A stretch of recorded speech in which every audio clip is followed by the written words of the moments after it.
Hello, everybody. My name is Solitaire Townsend, and I'm so pleased to be here with you, at least virtually from my home in London during the pandemic. And that's what I'm here to talk to you about. I'm here to talk to you about the pandemic, COVID. This extraordinary, huge change that has happened to millions, billions of people's lives across the world. Perhaps not unexpected for some. Some people, some researchers, some scientists have been warning us for some time that this big change to our lives has been coming across the world. But let's be honest, very few of us were prepared. I've been waiting. I'm expecting a huge change to lifestyle to be happening for most of my career. For 20 years, I've been waiting for this quite big change to happen. But I expected that it would be because of climate change that we would have this huge change in how people lived around the world.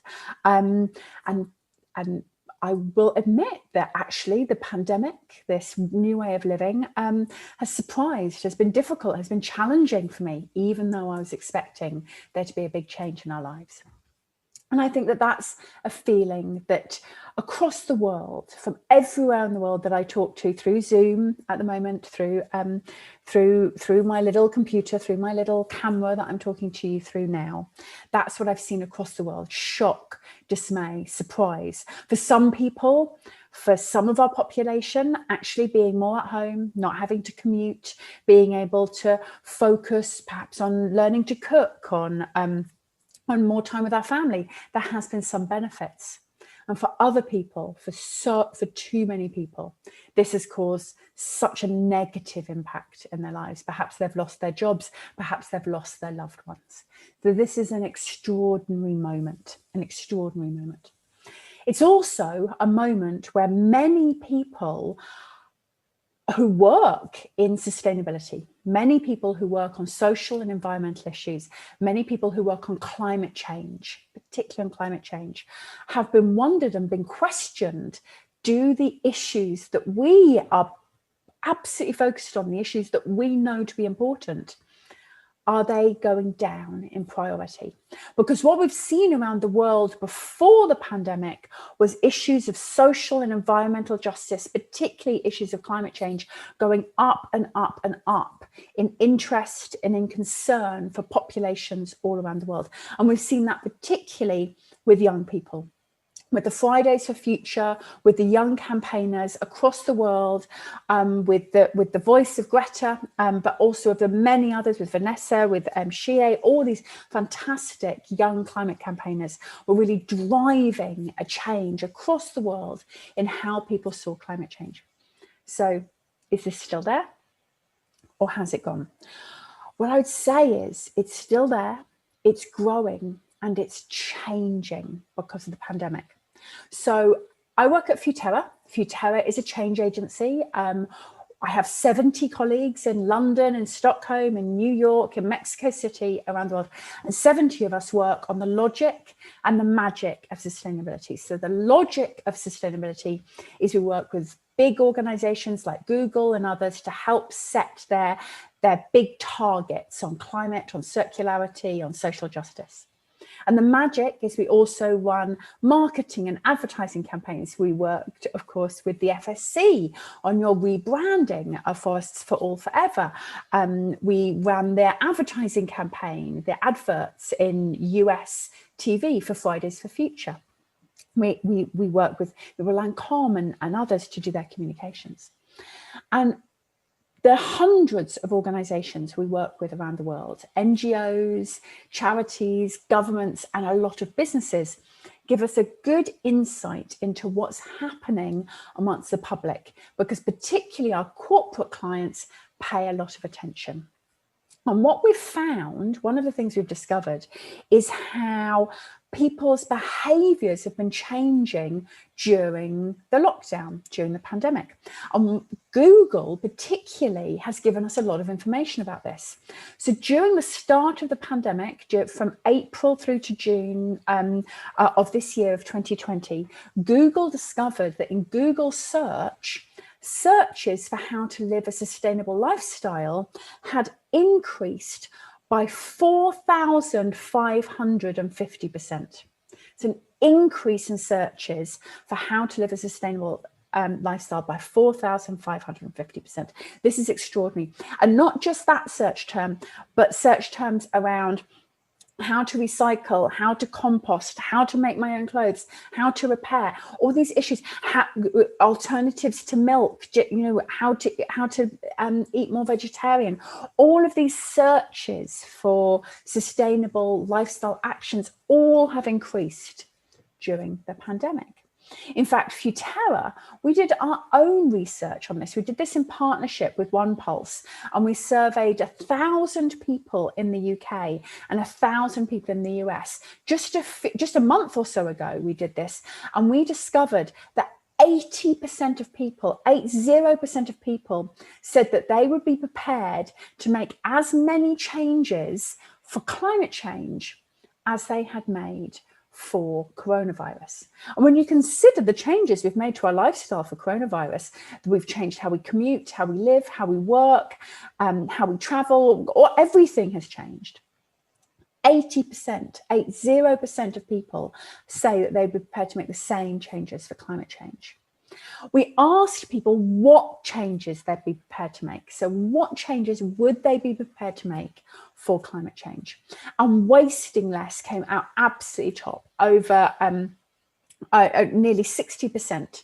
60% of people are willing to waste less. Half of people willing to avoid plastics. 40% of people willing to switch energy providers.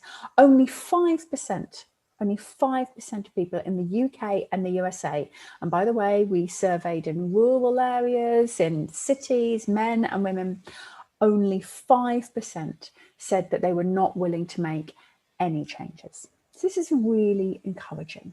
So many people willing to make changes for climate change. And then we know that people say that they're willing. But what do they think is going to happen when they do? Do they think that these are sacrifices? This is the big challenge that I have come across in 20 years of doing this work, is often we talk about sustainable lifestyle changes with the word less, flying less, eating less meat, consuming less. It's always about less, less, less. And to some people, less can sound like a sacrifice. It can sound like, what are you prepared to give up? How miserable are you prepared to be to save the world? How unhappy? How much less of a good life are you prepared to give? Are you noble enough? Are you a good enough person to have a worse life for the world? I've got a real problem with this, because I think what many people have discovered during the pandemic is that some of the changes that they've been making to their lives actually give them more. Rather than travel less, actually don't commute and have more time with your family, have more of a lie-in and a sleep-in, have more time to enjoy yourself, have more time to cook in the evenings. Actually, some of the things around sustainability, which we sell as less, actually we should be saying more. And that's what we found in our survey as well. We asked people, will these changes that you're prepared to make, will these changes to your lifestyle that you need to make for climate change, will they improve your quality of life? Will they worsen your quality of life? Or will they stay the same? Actually, over 50% of people, over half of people say that making changes to save the climate will improve their quality of life. This is brilliant news. In fact, 37% say that it will make no difference, and only 13%, only 13% of people think that this is going to make their life worse. This is brilliant news. If you work in sustainability, if you are trying to change people's behavior, this is the best news that you could have heard.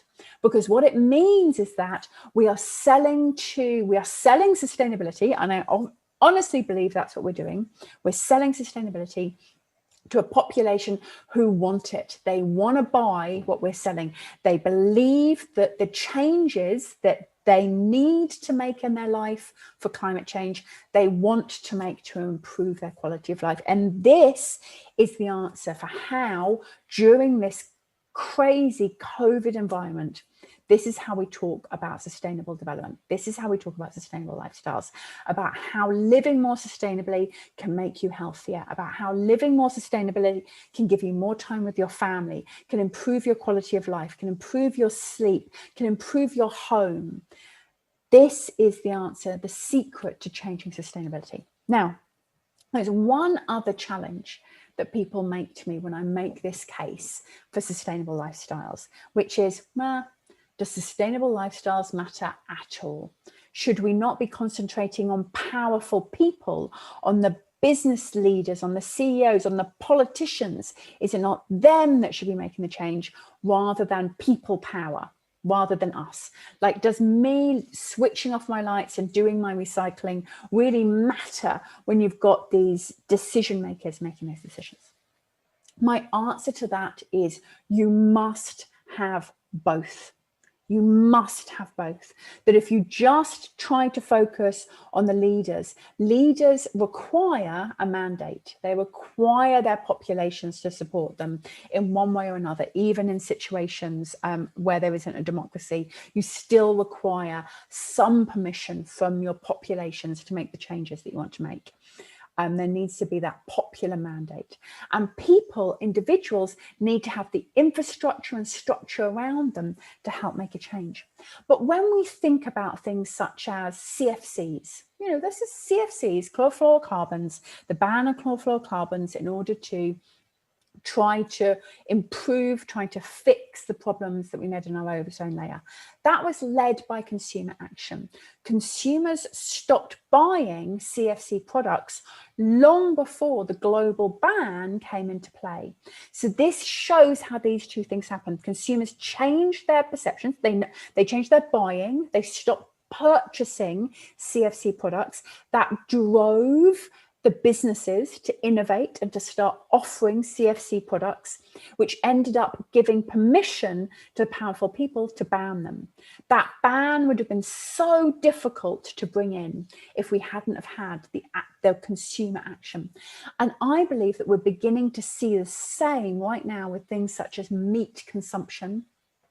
We're beginning to see, particularly consumers in Europe, buying less meat and less dairy. And now we're beginning to have conversations in the UK about there being a meat tax for climate change. That would have been laughable. It would have been laughed away even 5 years ago. The reason why that conversation is even happening, it's very far away from being done, but the reason why that conversation is even happening is because consumers, because the public are beginning to change their perception. So these two things work together.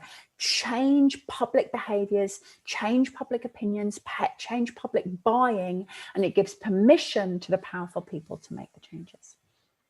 So this for me is a very exciting tipping point, I don't think that the coronavirus is exciting. The coronavirus is a tragedy. The pandemic is tragic. I think 2020, with or without the coronavirus, would have been a very exciting moment. An exciting moment where across the world, people want to live a healthy life. They want to live a fulfilling life. They want to live a successful life. They want to live a life where they are less afraid, less scared of what's around them. And we have those solutions to living that sustainable life. And the survey work, the insights from Google, the survey work from Futerra shows that people want this. They want this. They are searching for it. People right now are searching on Google. They're searching on their phones. They're asking their friends for the solutions that you have. And they're searching for them because they think that these changes to their lifestyles are going to be better for them as well as better for the planet. So what I would say is How are you going to help them? How are you going to answer those questions that people are asking online? How are you going to show people that, yes, they're right, these changes to their lifestyle is going to make their life better? How are you going to fix and answer this demand that there is already out there? Because if we can put those two things together, this demand from people to live more sustainably and the solutions that I know you have, then we are going to have the kind of change that's going to happen perhaps as swiftly and as decisively as the change in the pandemic that we've all lived through. Thank you so very much for the opportunity to share a couple of thoughts with you from my little home here in London. I hope you have a wonderful day. It is so wonderful to be connected to change makers around the world, to be connected with change makers through the wonderful technologies that we have, because we're all working, we're all still making a difference. And I look forward to hearing what happens next for you. So thank you so very much.